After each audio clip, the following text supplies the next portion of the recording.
And welcome back to another Souls Day episode. It's good to have you back, and I dare say I don't really have much to talk about this time, but videos have to fly, and I guess I gotta make them. So let's try to do this and not bore you guys to sleep. Well, what can I really say so far? Oh, just I dare say this is actually the best spot to farm for a boulder side sword. It's relatively close to the bonfire. You can use the church in the Undead Burg, but yeah, it's quite the trek. I don't really like that spot for farming for a boulder side sword, but I don't need one in this playthrough as this ain't a dex build. So, well, such is life, and such things happen. In my last video, I think there was the time I got to fight with the int build. The guy was rocking an int build, and I got killed by the big bombs that are thrown by the giant. I was just thinking about that fight, and I was like, what if I just waited? Just waited him out. And maybe he would have gotten bored playing silly and finally chose to come fight me. I wonder how that fight would have went, because that was the closest I ever got to an actual PvP fight with someone who I believed was on my same soul level. And the reason why I say I was relatively by my same soul level was by generally a few Qs, and that was the damage he took, the amount of HP he had, judging by the life bar, and the amount of damage he dealt to me when he struck me. It kinda gave me this feeling that we were generally around the same soul level. I was really happy about that, but sadly, the fight turned out not the way I thought it would be. No, it's actually fine. It was an invasion. He invaded like an invader. He wasn't out for a duel. So, I guess if we're dueling, I could have said that what he did was not so nice. But if he was just invading for the humanity as a typical Dark Wraith should, then I guess he had no choice, and I respect him for that, because I guess one day I'll return the favor, and I hope I do. But generally, yeah, I was just thinking about that fight, and kept on watching it, like when I kept on reviewing my video, and I was wondering, like, what could I have done to lock him down before he ran towards the fire? Really wonder what he could have done. As you can see here, I'm facing off Prince Rickard. Don't really know much about him, besides the fact that, like, when you read his rapier description, well, first of all, before you even read the rapier description, just by looking at him, he's rocking the elite armor set, so he was an elite knight set. Sorry. So he was an elite knight, therefore he had some skill. And it says that he was cursed with the illness, and seemed to have disappeared from the land in the north, or is it the land in the south? Let's see. Rapier, chosen, famous undead Prince Rickard, born to royalty but wandered the lands in a fateful ill-conceived journey, and he became undead and disappeared up north. So if it disappeared up north, and you found him here in Sen's Fortress, that means he came from a land south of Lordran. I wonder what that place could have been. Prince Rickard. I'm not too sure. His attire doesn't really give much away on that, as to what this land to the south was. But I would have to recheck and reread on the general direction of most lands, as maybe he could have been from, well, in the beginning, the guy who frees you, who people have come to call Oscar, he could have been the one. Well, he could have also been from that same place, just looking at the armor, maybe the guy who people have come to call Oscar, since they wore relatively the same armor, could have been in search of the same land, the land to the north, which is here in Lordran. Could have been something similar. I don't know. It's just speculation from me. Nothing truthful in my words, but it's just something to think about. But yeah, it's quite interesting that you find Prince Rickard here in Sen's Fortress. And my question to you guys is, who is Sen? I honestly have no clue. That's one thing I'm totally clueless on in this game, unless I just skipped it without thinking that much. But who is Sen? And of course he built this fortress to test those that tried to venture off into Anor Londo. But I don't know. Why would he do it? And why? I honestly don't know. But anyway, that's my take on Sen, and my take is I'm totally clueless. But I honestly don't know. Honestly don't know what's up. But as you can see here, I generally think it's better you kill this giant who throws the fire bombs. I think it drops a chunk. I think so. I'm not too sure, but I think it drops you a chunk, and you can use that chunk to your advantage when further smithing a weapon. It's a free chunk, I mean. You don't have to waste souls on that. And I like the way, if you saw in the distance, every time I looked to my left hand side, you could actually see the iron golem. It's actually, the draw distance is actually that good, and the detailing is fine. So it kinda actually gives you an idea of what's gonna happen before it actually happens. So you can't really say Dark Souls is unfair. It's actually quite balanced sometimes. But yeah, as you all know, the giant has this one move where he goes crazy and exhausts himself. As soon as he does that, is yours for the picking. Just keep on whacking him until he wakes up again. And then pretty much you can just go back down the stairs and rinse and repeat. I guess go down the stairs, wait for him to do something, or just play around his legs. I opted for that because I didn't really want to wait. And I was shocked that I was doing so little damage in Sen's Fortress, really. Well, not that I was shocked, but it really made me think twice, like, what am I gonna do in Anor Londo, as I'm dealing so little damage? Well, technically, I could take a weapon or two, or maybe even 3 to plus 10. But instead, maybe what I'll do is I'll take 2 weapons to plus 10, and then maybe take 2 shields to plus 5, and take one set of armor that I'm gonna wear in Anor Londo to plus 5 as well, just to boost my defenses a little bit. I like to do that. But the question is, what are these 2 weapons going to be? That's the part I'm really caught up on, because I already picked up the lightning spear in Sen's Fortress, and I want to use that as an offhand weapon, so that I can dual wield the lightning spear with the greatsword. That's definite. So the lightning spear, I'll enhance it, I guess, when I reach the giant blacksmith in Anor Londo. So that's one weapon. But then for my on-hand weapons, I'm not too sure whether I should take the Zweihander to plus 10, but it's a quality weapon, not a strength weapon. So it's really confusing. But I really like it. I've grown kind of fond of it over these past Souls Day episodes, and I really like the weapon. But I feel like I need to let it go, as you know, I want to showcase other weapons as well. I'm really caught up on that.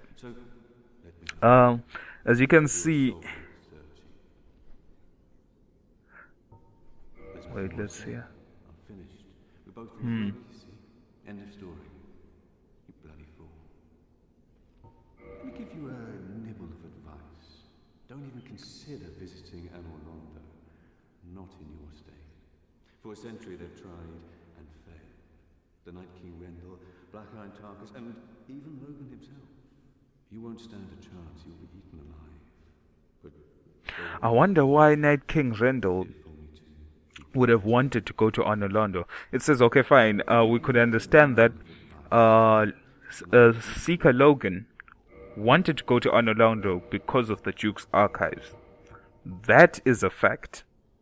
As you continue talking to him, and you will find that he's interested in Seath and his secret to immortality, and that's how, delving in the Duke's archives, that's how he came up with the crystal arts of he found the power of crystalline as a medium for the soul power. That's what he ended up seeking for in the Duke's archives in Anor Londo. Black Iron Tarkus. Go along, try and make something. Well, I guess from what I understand is that he, like this knight had just said, they tried and failed for 1,000,000 years. So Tarkus was trying to prove that it is possible to seek the land of gods and find it. And it's kind of hard to tell if he did or he did not, because in Anor Londo, as you'll see, a corpse with the Black Tower Knight iron set is found there, and it is believed that Black Iron Tarkus fell from the rafters as he was attacked by the Painted Guardians. It could have been true. Or it could have been someone else. It could have been someone who came before Black Iron Tarkus, or someone who heard of Black Iron Tarkus's plight towards Anor Londo, and he believed that he would do him a service by following in his footsteps. So it's not too clear as to whether that was Tarkus's corpse or not. It's not 100% certain, but it's believed it's him, and it's to some extent I did believe it's him, because first of all, his phantom can beat the Iron Golem most of the time without you even helping. And if that's the case, you would believe that Tarkus was, a vet at this boss fight, you know what I mean? He did this before and he won.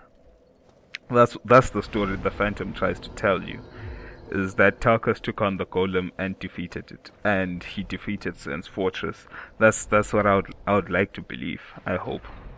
But anyway, nothing is written in stone, so you can't really tell if it's the truth or not.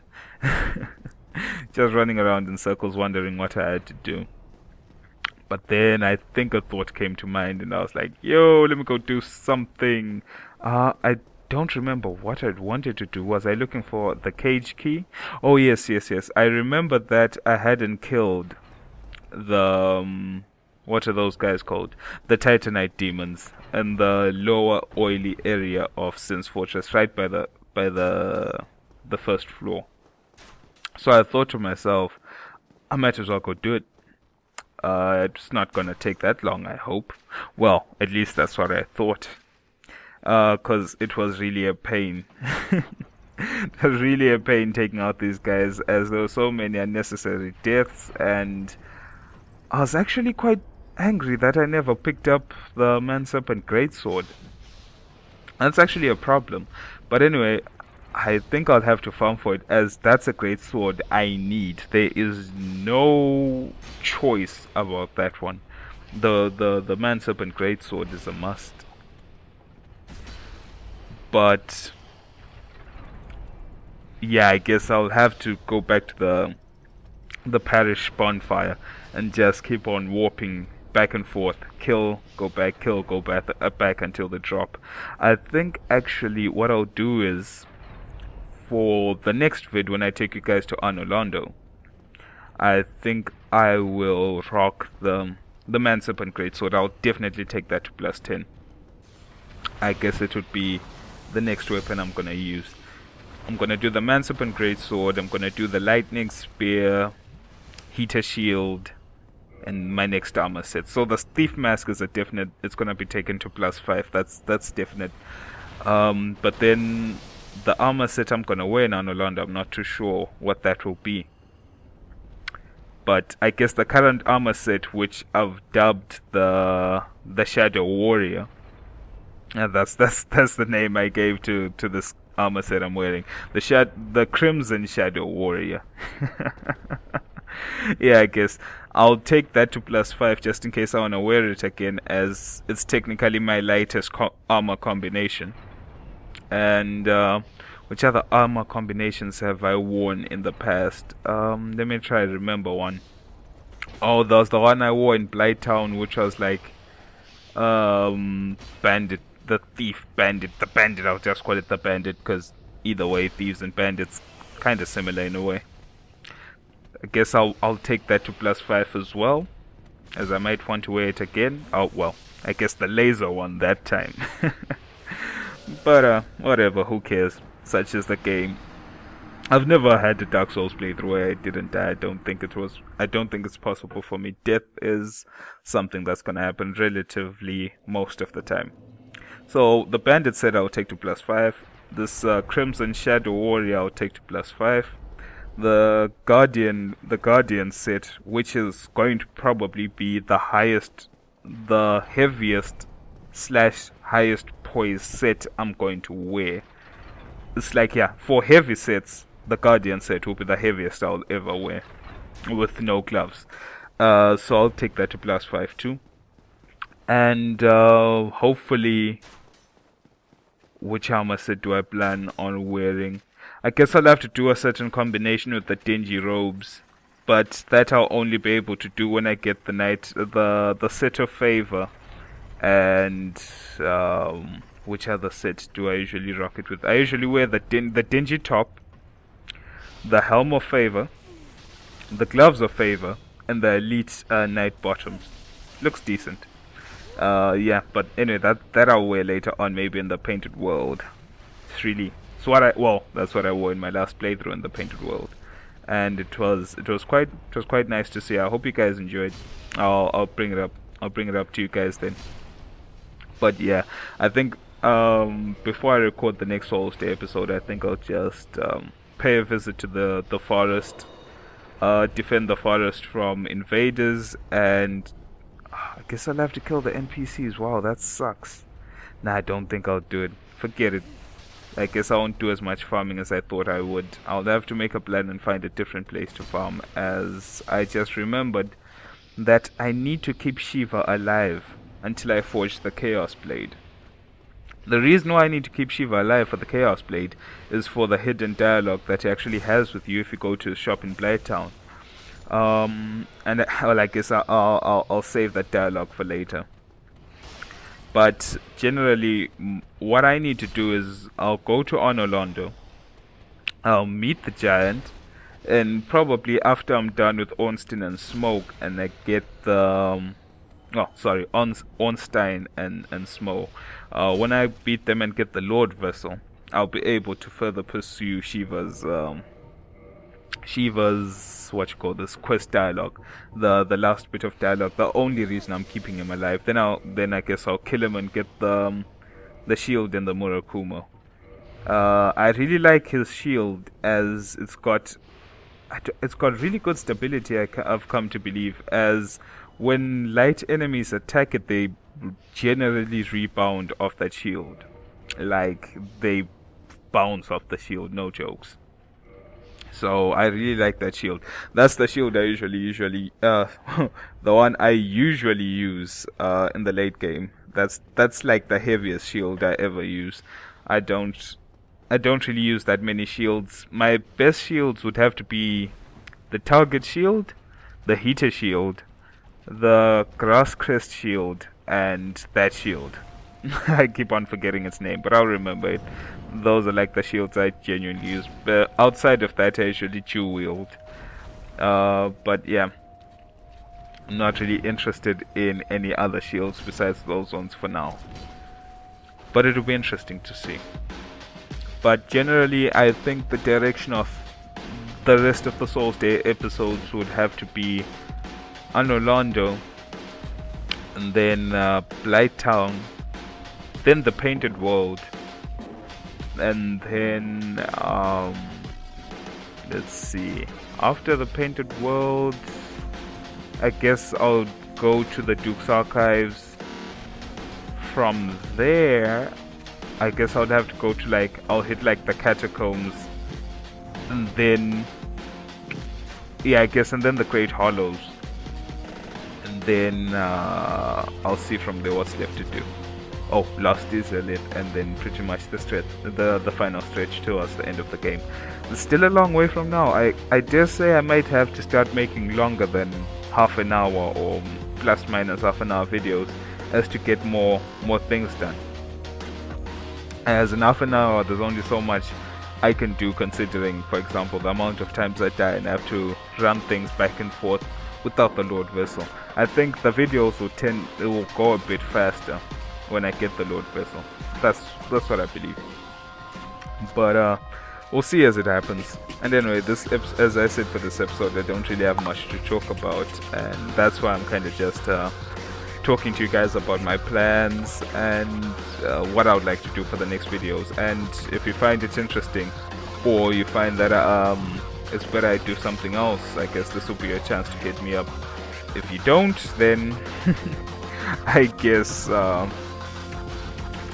you'll see what I have said I'll do in the later videos, and I hope you enjoy it, as I'm willing to show it to you. But anyway, as you can see, I came back down here for the soul item, and the scythe. I think I will go back to my halberd class weapons even in this strength playthrough, but only when I meet farmers. I think I'll make different elemental halberds. For example, the halberd, which I don't know if I'm gonna get the Leo ring or not. I honestly don't know. But I would like to make, for example, a crystal halberd with, yeah, just a crystal halberd, or maybe I'll even make a lightning halberd. Not too sure about that. And then for the gargoyle halberd, I'll take it to plus 14 if possible. And then for, let's see, for the Lucerne, I think, wow. Tried to toggle escape out of that one, but then sadly my timing was off on the keyboard. I'm sorry about that. But generally after that, I think I died a couple of times, so I decided to cut it out and just continue with the video, as I thought I would stay there forever. So I decided to cut it out, and I finally cleared the last 2 Titanite demons, and I even got the Titanite catch pole. And with that kind of marked the end of pretty much that marked the end of everything I needed to do in Sen's Fortress. So I was quite happy about that, as this was one more chapter in the game complete in actually 3 videos, which is decent. In some places I've spent more time, and maybe you may have not seen the amount of time I spent on camera, but